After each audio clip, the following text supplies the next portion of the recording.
కొన్ని మాటలు విన్నప్పుడు అవి మన కోసమే రాశారేమో అనిపిస్తుంది.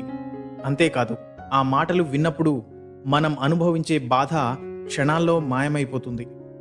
అందుకే వింటే మంచి మాటలే వినాలి. ఈ వీడియోలో అలాంటి అమూల్యమైన కొన్ని మాటలను మీకు వినిపించబోతున్నాను. ఈ వీడియో ముగిసేసరికి మీ మనస్సు ప్రశాంతంగా మారుతుంది. జీవితంలో ఆనందాన్ని అందించే ఓ తలుపు మూసుకుంటే మరో తలుపు తెరుచుకుంటుంది.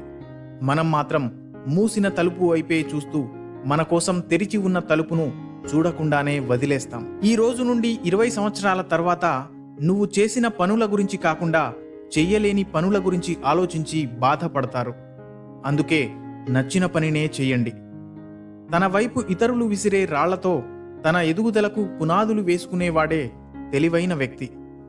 సక్సెస్ సాధించడం కోసం ఓ మంచి ఫార్ములా గురించి నేను చెప్పలేను, కానీ ఓటమికి మాత్రం ఓ ఫార్ములా ఉంది.